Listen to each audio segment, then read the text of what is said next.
Okay, so hey everyone, it's 12 o'clock, so I guess I'll begin, even though, we're, I think it's 18 people here. That's fantastic. All right, well, welcome everybody. My name is Genesis Bonds, and today we are going to talk about tech boot camps and obviously why they're useful, breaking into software engineering role. Before I begin, I wanted to let you guys know, so I understand that the Instagram post said basically it's just about boot camps, ups and downs, pros and cons, so on and so forth. But as I was kind of preparing my talking points, I realized that it doesn't really make sense to talk about boot camps without talking about what you actually need to be a software engineer and why they may or may not be the best option for people. As we talk today, I definitely want people to be engaged. So if you have any questions, please ask. You see Text Giving Initiative there. Going to moderate questions and stuff. So if you guys have any questions, I'll definitely be answering them as we go along / at the end. So I guess we'll get right into it. So again, hello, my name is Genesis Bonds. I'm a software engineer at Facebook. I'm a part of the Text Giving Initiative. So if you guys are unfamiliar, excuse me, with Text Giving, we are a nonprofit organization aimed at bringing technology to Black and Brown kids. And this summit is the first virtual summit that we're having. I'm super excited about it and super excited to be able to participate. And hopefully you guys find some value in this event. So before I begin about boot camps and things of that nature, I'll give you guys a bit about my career trajectory so that you understand kind of why I feel the way I do about boot camps and learning just, what I've done so far that makes me be able to talk about them with their credentials, right? So I went to Duke University. I majored in computer science, which I feel like is pretty unusual for people who will actually go to a boot camp, for them to have majored in some sort of technical background. But in fairness, I started off as an electrical engineering major, and then I realized, physics just wasn't my thing. So I ended up transferring to a computer science major. And by the time I did that, I was pretty much just ready to graduate. I'm not sure if you guys have similar experiences where you're kind of just like, I need this degree and to peace out. But that's kind of how my experience went. That being said, I found that in the computer science space, as opposed to the electrical engineering space, right? The people who, to me, were actually building apps and stuff like that in undergrad were people who did that and taught themselves from maybe middle school or early high school and stuff like that. Like, these are people who knew what databases were coming into college. They knew or had built an app. They had GitHub accounts before college. That absolutely was not me. So I found that after I graduated school, I didn't really have enough knowledge, or I didn't feel comfortable enough in my coding knowledge to get a job straight out. I'm from New York. Not sure if anybody else is from New York here, but I worked at Dallas BBQs after I graduated for a few months, almost a year actually, and then ended up going to a tech boot camp. And obviously later I'm going to talk to you guys more in depth about my experience there / different types of boot camps and why they may or may not be for you. But the boot camp that I went to was called Reviture. And I like this model because there's a bunch of different types of models, but I trusted this model, if you will, because of the fact that it wasn't a pay up front. It wasn't anything where money was exchanged. It was simply a program where you attend for about 12 weeks. And then after that, you are a contractor for the company for 2 years. So I like those odds because I'm personally a fan of, this is going to sound dark, but mutually assured destruction, if you will, right? So if I don't get a job, you don't get any money, right? And a lot of times, a lot of these boot camps are not set up that way. So for me, I found that the boot camp that I went to was going to be invested in my success. And I found that that was the case. So after I graduated from the boot camp, I actually ended up being offered a position to teach there as opposed to being contracted out. And I think that being on both sides of the boot camp spectrum, so where I was a student, but then also a teacher in that space, I learned a lot about, one, how they work, two, how they may not work sometimes, and then three, how I think that there is literally no way to tell if something is going to be right for you until you do enough research, and then also assess whether or not you're willing to take those risks, right? Because something to really note about boot camps is, especially if you want to get the most from it, you can't have another job while you're doing this. And I feel as though most people are trying to get into tech, because maybe it'll make them happy, but also because of the fact that it's a new sexy industry, right? Where there's a lot of money coming from it. So you definitely want to be sure that before you make a huge transition into something, that it's going to be something that makes you feel like, you're doing something that you like, that you're getting paid for, not that it's just a job that you feel like you've already gone too far down a rabbit hole to not continue with. So that's really what I want to make sure everyone gains from this session, right? Like whether or not you're going to enjoy this and how you can actually enter that space. So anyways, after I realized teaching was not for me as well, for any educators in here, I take my hat off to you. But for me, in my experience, I was like 23, 24, Black girl, teaching people who did not look like me, some people who were older than me. And I found that, especially after like 2 years teaching, the challenge was not the code anymore. The challenge was the people. And I also would challenge, right, everybody who's here to, once you start feeling complacent in a role, once you start feeling like it's no longer challenging you in a way that serves you, get out of that role and look for new opportunities. So at that point, I've also kept my LinkedIn up this entire time, right? So that's another thing that I would advise you guys to do, especially because LinkedIn is really turning into something where you can take assessments to validate, the skills that you claim that you have on your page. So let's say I know HTML, right? I can take an HTML assessment and it'll have a little banner on my page saying that I had been validated or whatever in that. So I would largely suggest keeping your LinkedIn's up to date, making sure that you take those assessments. And then also, anytime you're looking for a job, try to figure out how to make your LinkedIn something that job searches for these recruiters are going to come to. So when I realized that I wanted to make a transition from my previous role, where I'm actually software engineering as opposed to teaching people how to do that, I started looking through my LinkedIn messages and I saw something that really had me shook, right? I had a Facebook recruiter reached out to me and the subject line was like, last attempt, final reach out from Facebook. And I realized that this man had emailed me 4 times, thank God, right? And I just ignored him for months.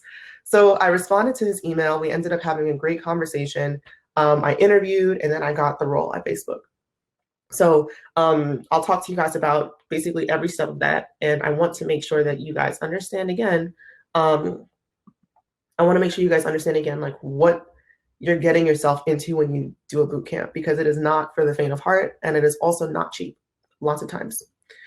Okay, so now something that I want to chat with you about is what it even means to be in a coding role, right? What does it mean to be a software engineer? I was working again in tech for just about 3 years, and I had no idea what I was getting myself into as a software engineer at Facebook. So I didn't understand how there could be like tens of thousands actually of people working on a single app or even 3 apps, right? Because there's Facebook, WhatsApp, Instagram, all that good stuff. But I didn't understand it. But what's interesting is how different your role is from even somebody else on your team, 100% different from people in other teams. So I'll give you guys a little bit about that. When I first started at Facebook, I was in a rotational software engineering program. And for anybody who is trying to break into that space, something that you need to be aware of in a tech space, especially as a minority, is that lots of times we'll get hired in rotational programs and also as contractors. That's something that I could unpack for a while, but that's not necessarily what the session is about. But I will say, and I will advise you that, rotational programs, they're pretty normal at this point. I know Google, Twitter, Amazon, I think they have them. They also have them for software engineers and for program or product managers. And those are they're really good programs if you want mentorship and then also to see different places in the company before you start full time. But to me, that's what I got hired for, like I said, and it kind of felt like a year-long interview. I kind of did not feel like I had a stable role, especially mid-pandemic, right? Until I graduated out of that program, which just happened at the end of September. So I do feel like when you get these roles and stuff like that, it's kind of, you need to be sure that everything is right. Make sure that you talk to your friends who are okay with talking about money. If people want to ask me questions about money, I'm not going to announce it to however many people are here. I don't know, is that weird? But either way, making sure that you are financially compensated the same as your peers is very important. But like I said, I got hired as in this rotational program. And my first team was an infrastructure team. So that's more like, how can we make sure that we have solid foundation to support all of our data? And that was Instagram notifications, right? So as far as Instagram notifications goes and infrastructure teams, those teams, the people who join them, the people you work with, and the work you have to do look very different from product-facing teams.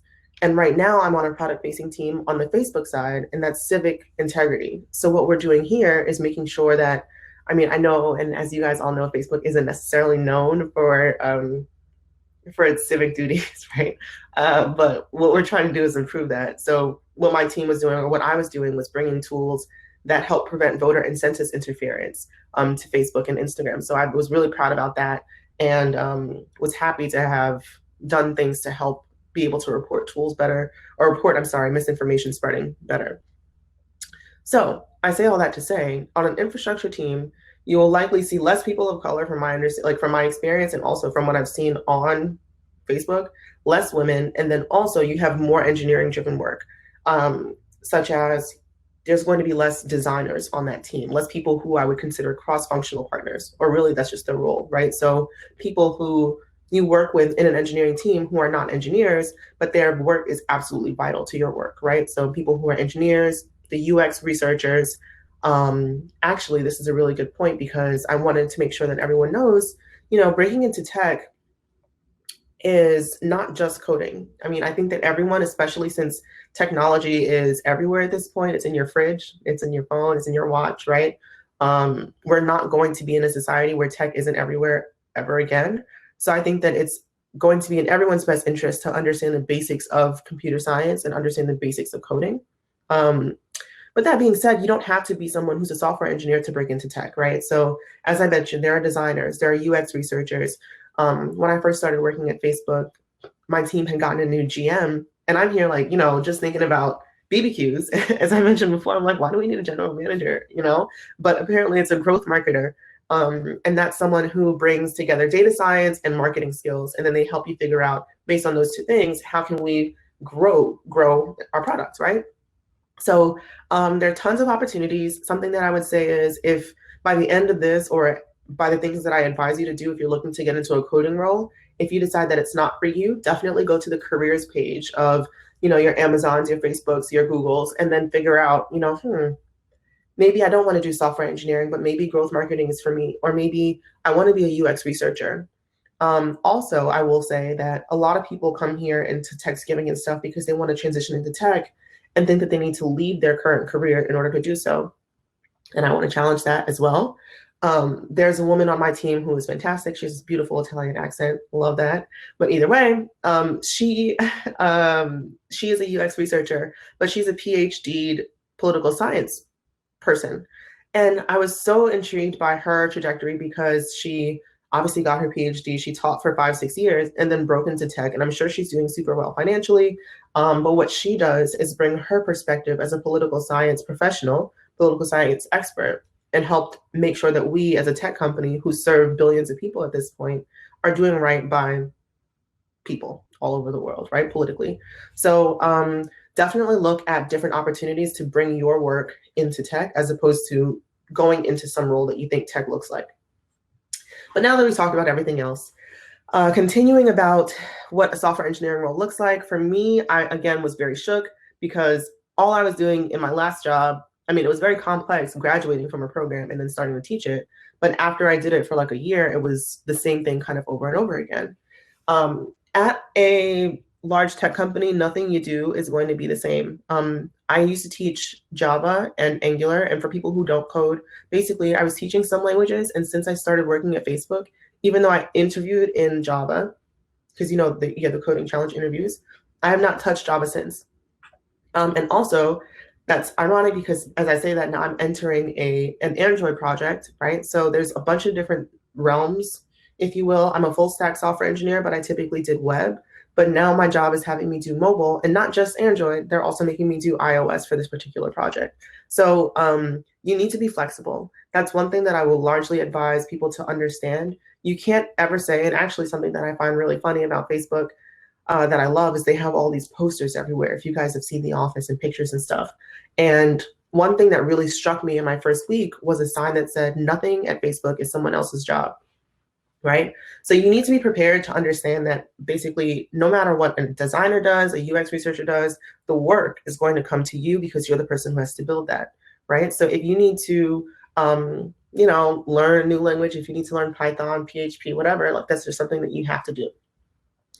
So there's that. But another thing that I found really interesting is that you may enter this tech space and not necessarily understand what it means to own your product, or to own something that you're doing. And by that, I mean from conception all the way to testing and then shipping your project out to the billions of people who will eventually use it.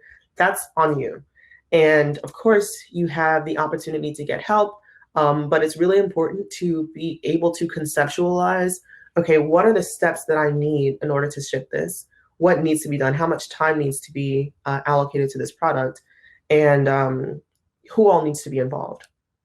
So that is something that I've been working on a lot because of the fact that I did not know, how to approach a lot of these things. So that's been a huge, learning experience for me. Okay, I talked about picking up coding languages, talking about owning your product. So again, you need to make sure you're documenting everything. You need to make sure that if people are asking you questions, you're speaking from an ownership standpoint, not maybe we have to do this, right? You're saying this product needs this. All of that is very important. And I think something that I've been realizing as well is that imposter syndrome has definitely become a huge thing for me, or it can show and it can actually affect the way that you make money and get paid. So as you join a new position, you join this role, something that's important to understand is that sometimes it's okay to not know things. When you first join a company, you are expected to take maybe even 6 months to ramp up with the company's tools, with the group that you're in, the team that you're in, and things like that. So there's going to be a lot of proprietary information that you need to know. And also what I've noticed is that as you switch teams, the work that you're doing is so much different. To be honest with you, as you join a team, basically what happens is every half you guys plan out, all right, well, what projects do we want to accomplish in this half? And then people will basically claim those projects, and then throughout the half, you own it, right? So now it's not like there are multiple people working on one thing. And even if there are, people are owning different pieces of that. So it's important to understand that you may not be able to ask everyone for help. But that being said, you can ask people for small things, small little nuggets, and no one's going to know everything. So understanding that and accepting that about your role is really, really an important thing. I'm seeing some questions. I'll come into the hiring process and things like that a little bit later. But yeah, so talking about recycling code, there are so many reasons or so many ways to recycle code. Lots of things that you do will be unique, but a lot of things that you do will be kind of reinventing the wheel that someone has done for your particular project. So I would say something that's important to do, something that keeps me accountable, is I keep a lot of different notes to remind myself of things that I've done and how I fix certain problems, so that if I come back to it 6 months later, I'm not starting from scratch. And then also, something that I want to talk to you guys about is how Facebook kind of assesses engineers, and that'll maybe help you guys assess yourself in whatever role, in whatever company that you're in. So as far as how we get promotions and how we are assessed, there's 4 different axes. Excuse me. So there's people. So how do you interact with people? How can you leverage other people to get your job done? There is direction. So when you look at a project, how are you doing with making sure that everyone involved understands where you are with products planning, and then also being able to deliver a sort of timeline and then sticking to that timeline in an effective manner? There's impact. So how much impact, how effective, and how important, honestly, are the things that you're doing to the company at large? And then lastly, engineering excellence. So just point blank engineering skills and how you're doing with that. So as far as people go, as a Black woman, I would do a lot of recruiting events. I feel like you should definitely do recruiting. That's a really easy way to make sure you stand out as someone who is looking forward to the growth of that company. Direction is something that I won't say struggling with, but I would say that's my one axis where it took me the longest to get acclimated to. And I want everyone to really, in any job that you're in, especially engineering roles, think about how you can approach a project and let people know basically every step. Like, okay, here's something that I'm planning out. Here's my end goal. Right now I'm working on data organization. So if I'm going to be storing information, how do I want my objects, my structure to be built? From there, how am I going to access this endpoint from my front end? Then how do I want my UI to look? And how long is it going to take me to do each of these steps? That's really important. And then also filling your stakeholders in on where you are is also very important. Impact to me is something that is hard to do on your own because you can't necessarily decide what projects you're going to do all the time. So I think that in engineering, lots of things, they don't tell you just how much you are expected to basically stand up for yourself. And if you feel like you're not doing work that is impactful, you need to speak with your manager as soon as possible because they need to know that you don't feel like you're being given the opportunities to demonstrate impact in your space.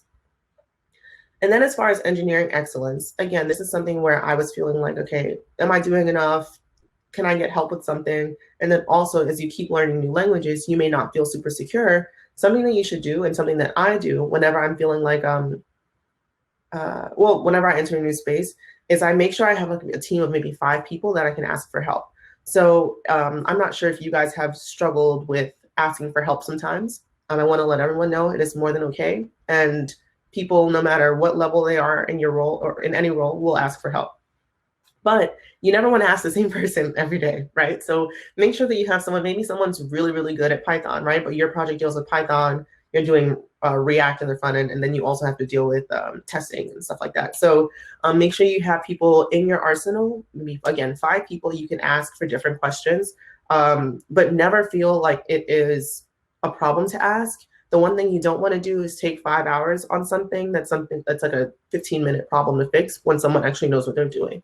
So that to me has helped me increase with my engineering excellence access, just feeling comfortable and asking for help. Okay, so I think I provided enough background info on engineering and stuff like that. I will definitely come back to these questions shortly, but what I want to talk to you guys about next is boot camps, because that's what we're here, right? So as I mentioned, I went to a boot camp even though I majored in computer science, and I really want to emphasize that even though I'm about to say something really bad about boot camps, that I would not be where I am without mine. So, so there's that. So what is a boot camp, right? To me, I would describe it as sort of a vocational school for people who want to get into coding. So they can last anywhere from 12 weeks to 6 months, some even 9 months. I would not advise. And you are learning from industry professionals how to code. And ideally, by the time you graduate from a boot camp, you are going to be able to be in the industry and be on your own 2 feet to get a job and succeed at that job. But I feel as though the bootcamp industry now, so again, I did this back in 2016. The bootcamp industry now, to me, is starting to seem more and more predatory. It's starting to seem as though they're seeking people out who don't have any coding background knowledge at all to pay like $15,000 up front and may or may not get a job afterwards. And it's, to me, very, very dangerous and irresponsible of a lot of these companies to do that. So I'll talk to you guys a bit about the different, or the 3 different models of bootcamps that I've seen. So one, as I just mentioned, I think General Assembly does this, where they make you pay money up front, and it can be anywhere from like $9,000 to almost $20K. So that's not fun. And I've seen people take loans and stuff like that out. There's also other models where you're still technically, I think, legally signing a loan, but the way that they make you pay it back is after you get a job, you now owe that company 10% of your salary for a certain amount of months, either a certain amount of months or until you pay back a certain amount, which also is not fun. And then lastly, there's my model, or not mine, but the company that I was in previously called Revature, as I mentioned before. What we did was people go, it's actually for free. Unless you're living in New York, they actually pay for your housing, even though it's kind of like an adult dorm housing, which isn't the best. And they pay for any certifications you get and pay minimum wage. But the issue with that is, as a contractor, you then make, I think it was like $50K. So a lot of people enter this space for the money. And I will say, when you start working at, Facebook or Google or something like that, money looks a lot different than if you're working at like a smaller place where technology isn't the product. Technology is just something that people use to create the product. And just to make sure I'm emphasizing what I mean by that is, when people say a tech company, right, you're selling technology. So Facebook, Google, we're selling technology. Whereas if I'm a software engineer or a software developer at JP Morgan is selling a product, like obviously making sure that your money is safe, but they obviously need people to build their internal tooling for them or make sure that things work properly. As far as, hey, Cherise, I will definitely add you to the chat when it's question time. Where was I? Okay, yes, difference between tech companies and then also people who just need tech. So the money looks a little bit different, but I will say that the last thing that you want to do is undertake a loan to not get a job at either of those places, right? So I talk about the difference between the money up front, the money afterwards, and then also, oh, she said she's clicking the features. Sorry, no problem. There's a lot of things on this. Sorry for people who don't understand what's happening. This Hopin UI is like you can join me basically on here as a panel person, and when someone joins, like a lot of stuff happens on the screen, so it kind of distracted me. But anyways, we talked about the different types of boot camps, but what I really want to emphasize is that a lot of times people will take on these loans and they'll take on the responsibility of joining a boot camp without actually knowing if they want to code. It is a lot of fun for me and for some other people, but lots of times coding isn't as much fun as a lot of people may think it is. And then also after you spent $15,000, you kind of feel like, okay, well now I have to continue this, as opposed to this is something that I wanted to explore. So I'll talk about my bootcamp experience, and then you guys can definitely talk about, or definitely if people want to join and tell about their bootcamp experiences. I see some people have some free boot camps. Definitely interested in that. But as far as mine went, it was 7 weeks of just straight instruction. Each week was a different technology. It was very, very intense. I did not have a life while I did that. And then 3 weeks of project-based boot camps. Excuse me. But this is all in person. Something that I'd also like to mention is that right now we're in COVID, right? We don't know when we're going to be out of COVID. I would not ever suggest for any of you guys to be paying money to go to a virtual boot camp, because that's literally just you watching videos, and you can do that for free. But outside of that, let's say eventually when we can go back outside and it's safe, right? I would say that if you can guarantee that this boot camp is going to get you a job, then do that. But at this point, I'm kind of noticing that a lot of these boot camps are kind of hiring people who aren't super invested in the role.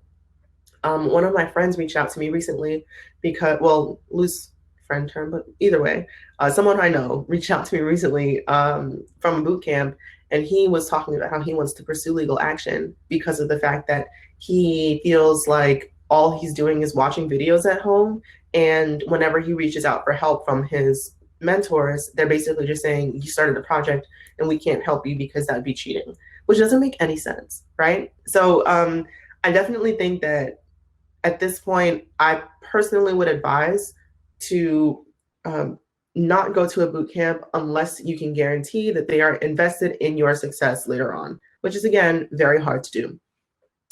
Beyond that, boot camps are good because they teach you one tech stack. You should typically be able to enter a boot camp and understand some sort of database, understand some sort of back-end language that allows you to speak to that database, some front-end framework, and then also ideally how to host that on some sort of like AWS, like some sort of remote computing system. Not every bootcamp is going to do that. Another thing that I'll say is you can spend all this money learning a particular stack and then get to a job or start applying for jobs and realize that that tech stack isn't necessary or isn't the most popular one in the industry at the moment, right? So we used to do at Reviture, where I was working, we had like .NET, so Microsoft stacks, and then also we had the Java, the Angular. And I found that a lot of people who did a .NET, they struggled to find work, even though they had gone to the same, the same company, the same boot camp that I did. So finding out if they're teaching you the right technologies for what you want to do, finding out if the people who are teaching you are going to be invested in your success, and 3, finding out if you actually like to do this work, all very, very important things. So now that I'm done sort of talking to you guys and talking at you guys, I'm going to look at some questions. So someone said, no payment upfront, but contracting them after the program. What percentage of students finish the program? So this is actually a really good question. So lots of things to note. I've noticed that apparently in the boot camps where you actually pay upfront, they can still fire you if you don't do well, which is to me wild, because if I paid you $15,000, you better teach me how to do my job, right? So for my program, what we did was, because of the fact that it was free, if it was evident that someone was either just not going to be able to get a job, or if it seemed like they were not listening and kind of like not doing the work and not putting in the work, we would actually fire them, which is not fun for a trainer. But also, it's really the only way to make sure that you're not just funneling costs out, because there's no return on that person. So for us, there's times where I've started with, I maybe have started with 20 students and finished with 13, or I start with 20 and finish with 19. You know what I mean? It's all very different and dependent on the group, on the cohort. I will say though that in my teaching experience, I had someone who had paid $14,000 for a previous boot camp. So that to me was interesting, because he went to, I think it was General Assembly, paid this money, went to this boot camp, could not find a job, and then came to another boot camp. Thankfully, of course, as I mentioned, we don't have any upfront costs, but I want everyone to also think about the fact that while you're doing these boot camps, as I mentioned again, you can't work. So not only are you paying money up front, but you're losing potential income. So it's really important to be able to make sure that you can return from that lost gain, especially as people who may not come from a place where, you have a bunch of just, what is it? A net, blanket net, something like that. If you can't go back home to your parents or something, if you don't have a job, this is really scary. This is very scary stuff. Okay, so another person asked, did you have a technical portfolio before joining Facebook? If so, can you tell us about the process of building it up and if it helped in the hiring process? So I'm assuming by technical portfolio, you mean something like a GitHub. As I mentioned, I worked in tech prior, so I did have a GitHub account, but so for me, I have my GitHub on my resume, and I'll always keep it there. But I haven't done any like projects that were not a part of my last job. So I personally do not think a GitHub itself is what got people hired or what gets people hired. I think things that will get you hired, right? Things that will have a recruiter come out to you. One is demonstrated ability to get a product started and completed, right?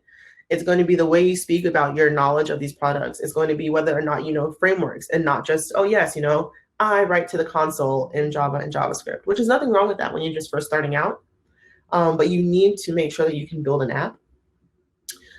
And then also the hiring process, again, something like Facebook, once you have the interview, really it's just the interview. But the hardest part to me, especially when you think about how many people are looking at these jobs and then following to how many people interview, and then even smaller, how many people get the job, right? Getting from being a part of the masses to being someone who comes into the office for an interview is all about how you market yourself online and how you market yourself on the phone with a recruiter. So you need to be sure that you're using active terms in terms of what you've done. Don't talk about, oh, as a team, we did this. No, who cares about we, right? They're not interviewing with you. You need to talk about, I've done this. I'm proficient in these languages. I can do this. I can drive this product, and I have led this. Those are all super important. And if we're talking about the interview process in general, I'm not sure if any of you guys are Greek in here, but I basically put myself online when I was interviewing, because for, let's say, 2 months, I basically was on my way to work and on my way home. And I had the Cracking the Coding interview book, and I had a notebook, and I would just sit out and read problems and then write them out by hand. By the time I got home, I would put them in my computer, make sure they compiled.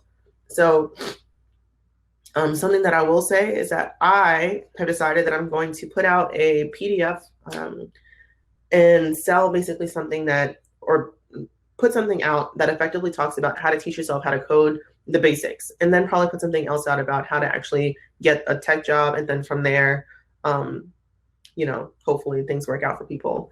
But if you guys want, you can follow Techsgiving. Definitely do that. You can follow me on Instagram. I'll put my Instagram here too. And there'll be a lot of information and ways to get into the tech industry. And someone asked, would you recommend the book Cracking the Coding interview? I would recommend it to the moon and back. That book is great, but you can also find it for free online. So not to scam the woman who wrote it, but there's only 30 people in here. Hopefully there's no like copyright attorneys, but it's online for free. Don't pay for it.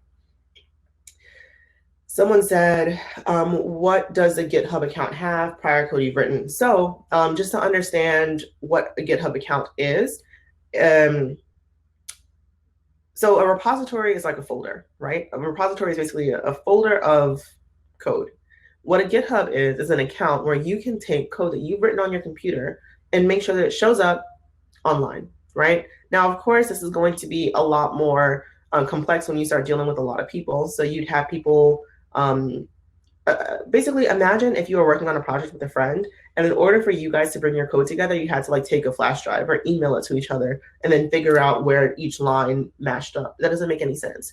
So GitHub is a version control system where you can actually see the different versions of code that you've written and then also collaborate on code. So when people say you need a GitHub account, one, it shows that you've worked on larger scale projects, and two, you can actually see what people have done throughout the past. So what you should have on your GitHub, one, I would obviously suggest having one, and two, if you do any projects, it literally cannot hurt to put any practice that you've done on your account. So for me, actually, I can even give you guys my GitHub link after this. When I was studying, I pushed up all the practice problems that I was doing up to my GitHub account. Someone said, what do you suggest in terms of standing out, being more successful during the job search as a non-traditional comp sci grad? That is interesting. For me, again, I wouldn't consider myself traditional, even though I do have a computer science degree, because of the fact that I was doing more instructional and managerial work. But I would say that something that helped me stand out, one, I got certified in Java. So you want to try to get any certifications you can that are relevant. Two, I feel as though any small amount of job experience is that's technical is kind of relevant. So you want to make sure, and even if you don't, make sure that you've built some sort of app. And I can talk a little bit about that later, but excuse me, just understanding that you need to market yourself as someone who can do the job. I don't know what's happening. I'm so sorry, guys, this is embarrassing. But anyway, you want to market yourself as someone who can do the job, even if you haven't before. Okay, so someone is looking to join the panel. Somebody, Rich Evans, I will add you now. No, he left. That's weird. Okay, never mind. So someone said, can you share more details on what materials you use to prepare for online assessments? Are online assessments different from company to company? By online assessments, do you mean LinkedIn assessments? And as far as materials using to be prepared, again, I'm going to put something together and then like release it within, or obviously before 2021. That's like a personal goal of mine. But I would say that there are so many things online where you can learn how to code. There's someone called Guru99, I think. There's W3 Schools. If you guys, and again, I'm talking about LinkedIn because I think that it really, really, really did help me with my life, like in general.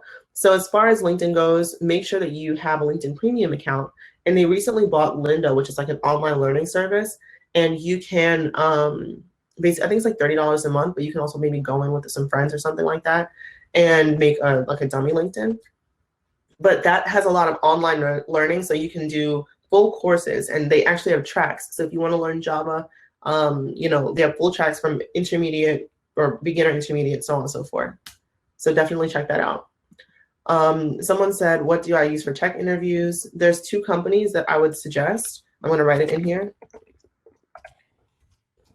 Interviewcake.com.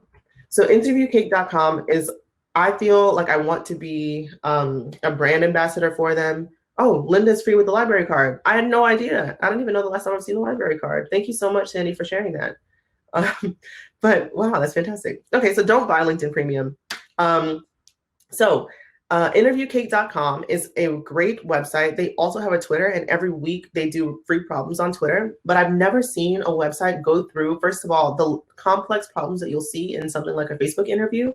They have those same types of problems, and they have step-by-step explanations. And it's funny because they'll do stuff like, oh, like, let's suggest or start with this. And then if you don't get it, they're like, still need more hints. And then it'll kind of guide you through how they or how a professional would solve these coding problems. I absolutely loved it. I went through all of the problems. Something to note is that as you do a tech interview, there are going to be different types of problems. So there'll be something maybe with arrays. There'll be something with graphs. There'll be something with, search and sort algorithms. You want to make sure that you're, the coding interviews basically take you back to your freshman year of a CS degree, where they're talking about how well do you understand the basic concepts of computer science. And this is, of course, for the bigger tech companies, because let's say if I were to work at a bank or something like that, where they only need me to know one tech stack and they just need an end goal here, likely what they'll ask is, how well do you know these frameworks? And they'll ask you specifics of the frameworks. But when you work at a place where no one cares what languages you know, because you'll likely have to learn new ones anyway, they want to know your foundation of computer science, right? So MIT, Harvard, and honestly, I was going through a bunch of different colleges when I was starting to teach. Virginia Tech, they all have really good free material in their computer science programs online. And I'm sure you guys have heard of Harvard Online. You can actually take tons of classes online for free. You just won't get like a degree, of course, for it. So if you can, if you're looking to do a tech interview, go back and look at these schools' computer science programs and build up on those foundations of data science and algorithms. Ooh, lots of talking. Okay. Someone said, are there boot camps similar to the one that I went to or others I could possibly vouch for? Keep it 100 with you. No, because of the fact that I truly don't know if I would vouch for a boot camp where there's an exchange of money.